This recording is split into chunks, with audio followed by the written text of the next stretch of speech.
Dans cette vidéo, j'explique comment Pomato attribue à chaque titre un identifiant qui est ensuite utilisé à chaque étape de la gestion de votre portefeuille. Pour Pomato, les données ne font pas seulement partie de la plateforme, elles sont à la base de tout ce que nous faisons. Les données disponibles sur Pomato pour identifier les titres sont basées sur deux niveaux, le type de titre et l'identifiant du titre.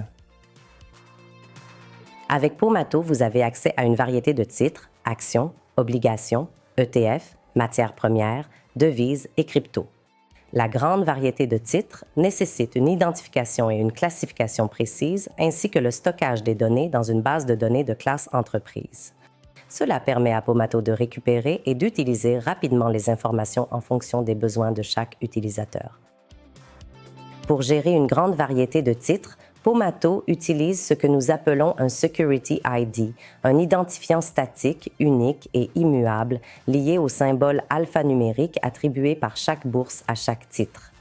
À cet identifiant s'ajoute le code de la bourse sur laquelle le titre est négocié.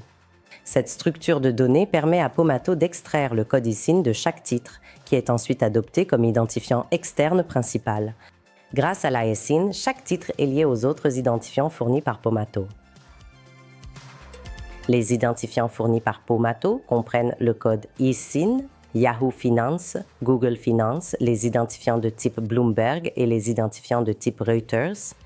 Nous n'utilisons pas les données propriétaires d'autrui. Nous générons des identifiants qui suivent la logique des fournisseurs afin de faciliter la gestion des portefeuilles pour les utilisateurs. Comme ces identifiants sont recréés, nous ne pouvons pas garantir leur exactitude totale. L'ISIN, International Securities Identification Number, est un code alphanumérique unique de 12 caractères utilisé pour identifier les titres dans le monde entier. Identifiant Yahoo Finance. À chaque ISIN, Pomato associe l'identifiant Yahoo Finance correspondant. Cela permet d'identifier facilement les titres sur Yahoo Finance, ce qui simplifie la gestion des portefeuilles, en particulier pour les particuliers. Identifiant Google Finance. Pour chaque ISIN, Pomato associe le symbole et l'identifiant boursier correspondant sur Google Finance. Cela facilite l'identification des titres et simplifie la gestion de portefeuille, en particulier pour les particuliers. Identifiant de type Bloomberg. Pomato ne dispose pas d'identifiant Bloomberg officiel. Pour chaque titre, Pomato crée un identifiant de type Bloomberg construit à partir du symbole et du code de la bourse.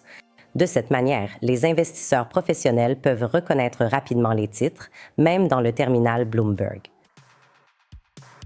Identifiant de type Reuters. Pomato ne dispose pas des identifiants Reuters officiels. Pour chaque titre, Pomato crée un identifiant de type Reuters construit à partir du symbole et du code de la bourse. De cette manière, les investisseurs professionnels peuvent rapidement reconnaître les titres, même au sein du terminal Reuters. Ainsi, Pomato garantit que chaque titre possède un identifiant unique, ce qui rend la gestion de portefeuille plus simple et plus efficace. Pomato, la capacité institutionnelle à portée de main, parce que votre portefeuille mérite des certitudes et non des suppositions.